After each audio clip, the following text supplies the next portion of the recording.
All right, VandySports.com. We're back. Another YouTube channel sensation. We're going through the 2021 recruiting class, doing some 2021 recaps by position. So far, we've done O line, D line, wide receiver, and now we're on the running backs. So, some more playmakers in the offense. This is on the screen there. That's the signees for Vanderbilt in 2021. In the 2021 class, of course, Betts-pauley and Smith actually count toward the high school portion. I've got Raymond Davis's profile pulled up separate. He was a big transfer that Vanderbilt was able to sign and come in mid-year from Temple, and so that was a big coup for Vanderbilt. One of those, Davis opted out after 4 games at Temple, and Vanderbilt got on him really quick. We'll talk more about him in just a minute, but there's just a little quick rundown of Vanderbilt's running back class. Right there, you have the two high schoolers and Dylan Betts-pauley, Patrick Smith, and you've got the transfer in Raymond Davis. Now we will flip the screen and we will take a closer look at each one of those, starting with Dylan Betts-pauley. Longtime Vanderbilt commitment. Vanderbilt was in really early with him. Former running backs coach Tim Horton. Obviously, big connections down in the state of Alabama coming from Auburn, so he knew a lot about Dylan Betts-pauley before he got to Vanderbilt. Already had a pretty good relationship with him and was able to really get him in the fold. I think he came and visited more than a few times before he ended up committing back in the summer. I think he got down for a junior day visit before COVID hit, and obviously I think he camped the summer before and attended a couple of games as well. But you look at his offer list, he had Power 5 offers from Kansas, South Carolina, Tennessee, and he also had a UAB offer, which is nothing to sneeze about either because UAB's got a really good program under there, down there with Bill Clark. But you look at Dylan Betts-pauley, 6 foot, 220. I think he's listed as like 225 according to Vanderbilt's official signing day list. But categorize him as a bruising running back, somebody that runs with physicality. Um, so that'd be definitely a different change of pace type of back than what Vanderbilt's got with Patrick Smith and Raymond Davis coming in. But I'm going to click the play button here. This is Betts-pauley's junior season highlights here. So I'm going to hit play. And Justin, just tell me what you like about Dylan Betts-pauley here. Well, you kind of hit the nail on the head there, talking about, he's a bruiser. You can see here, he's thick lower body. He's not, overly tall, but he's definitely a bull. He's not going to wow you with speed or anything like that, but he's really strong lower body. Does a good job of running through tackles and doing those things, and obviously he's a guy that's used to winning as well. It's always good to get guys from winning programs. They kind of bring that expectation in to once they come to college, of they're used to winning and they want to continue to win there. The back that I kind of compare him to watching this film, he reminds me a little bit of former Vanderbilt running back Dallas Rivers. That's kind of who I would compare him to. Rivers never had the top end speed, but he always found a way to uh, get through the hole, and he ran behind his pads really well and got downhill, and he had some bright spots there during his Vanderbilt career, and that's kind of who I compare him to.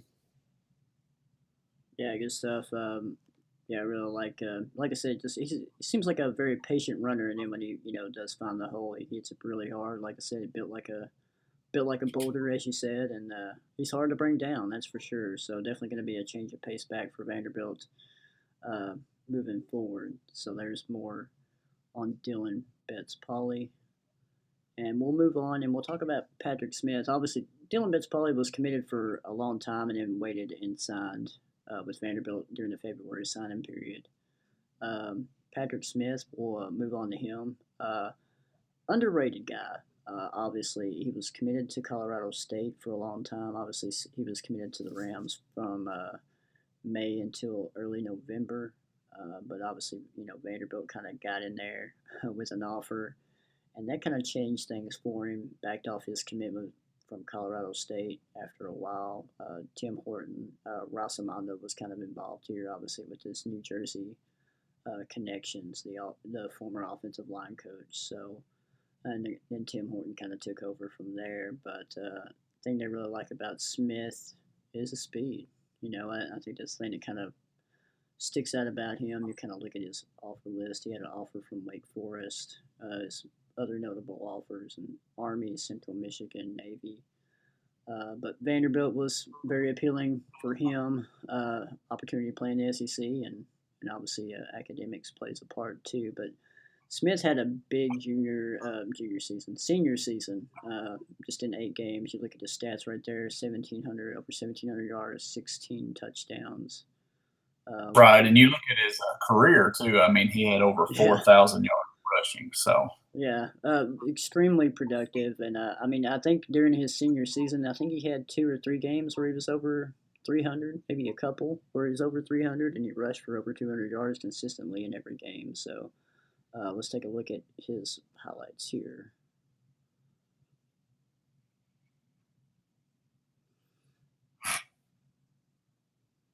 well, with Dylan, we talked about there's not a ton of top end speed there.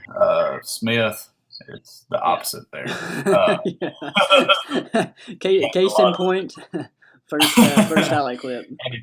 And if you watch something too, something I like about his game is he's a one cut and go guy. Right. There's not Yeah. a whole lot of indecision, anything like that. But something you watch when you see his film here, the majority of it is a lot of gap scheme stuff. You don't, and I'm saying they're running power and counter and those things. There's not really a whole lot of zone, so you don't really see, kind of how the vision is on that. But I do like the fact that he is a one cut and he's getting north and south and he's going because once you get to the next level, I mean, it looks good if you can juke out 2 or 3 guys and then move on. But with the Southeastern Conference, as fast as it is, you got to get downhill and you got to go. And that's something that Smith shows here. And something else that I really, really like about Smith is the fact that he's productive. Something I always look for, when you're looking for running backs, are guys productive? Do they have a lot of rushing yards? Do they have a lot of touchdowns? Is that what they're doing? Because if you look at Vanderbilt throughout, Vanderbilt's had a pretty good run of running backs here.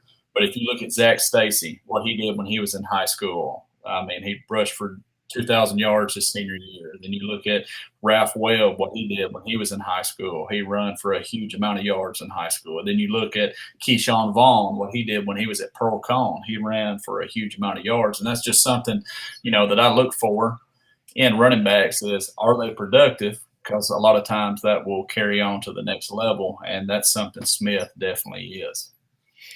Yeah, Patrick doesn't have time to dance, man. He's just a one cut and see you later kind of guy, and I like that too. You mentioned he's not dancing around looking for going side to side. He's usually cutting uphill and then he's out. So really good film. I think, like I said, he's underrated. He's only a 2 star. Didn't get a lot of notification in terms of Power Five offers. Had Vanderbilt, Wake Forest, but I'm really interested to see how Patrick Smith develops when he's at West End. So Right. And the thing that for the lack of offers was definitely his size. I yeah, mean, yeah, you look at him, he's small and he'll have to gain a little bit of weight. Hopefully he can keep that speed when he does that. But, that would definitely be the knock on him. But, right, Vanderbilt's had some undersized, smaller backs that are shorter, but as long as thick lower body, usually you're okay with that. yeah. All right, we'll move on to a really significant addition here in Raymond Davis. This obviously is his high school profile, but obviously committed to Temple out of high school, and you see he was very under recruited as well. And that just goes to show you. We just talked about Patrick Smith. Here's a prime example of another under recruited running back that has had a lot of success and at Temple. And Raymond Davis definitely had that. During his freshman year at Temple, he rushed for 936 yards, 8 touchdowns. Also has that ability to catch the ball in the backfield. He had 15 catches, 181 yards, and 2 touchdowns. That was back in 2019. This past season, I think he played in the first 4 games, had 308 yards rushing. I think it still led Temple in rushing at the time before he opted out. He had 1 touchdown run, but he also had 12 catches for 62 yards for Temple. And then, obviously, like I said, after 4 games, he opted out, got in the transfer portal. One of those situations. Vanderbilt was the first team to jump in on him. Right, as soon as he hit the transfer portal, I think Pete Rossimondo reached out to him. Obviously, he's got connections with him and his high school coach at Blair Academy. And Davis is actually from San Francisco. I think he transferred to the Northeast and played at Blair Academy out of high school. But Rossimondo is tight with Blair Academy and their coaches. And when Davis kind of hit the portal, he made the phone call and got involved. And Tim Horton kind of got involved too. And sure enough, Raymond Davis is now heading to Vanderbilt. He's already on campus. So a really good addition for them, just in terms of experience, and a guy that's been productive on the AAC level of competition. So we'll take a look at some Raymond Davis highlights, if you will. And I'll hit the play button. Justin, tell me what you like about Raymond Davis. Well, just like I talked about with the last one, production, and what's better than production at the high school level? A guy that's done it in college, at a high level. And that's something you got to like about him. And you talked about too his ability to catch the football out of the backfield. That definitely adds a different dynamic to your offense. And that's something that he can do. But when I watch him, his speed really doesn't just jump off at you. I mean, he does move well, but that's not really his thing. It's not just all about speed.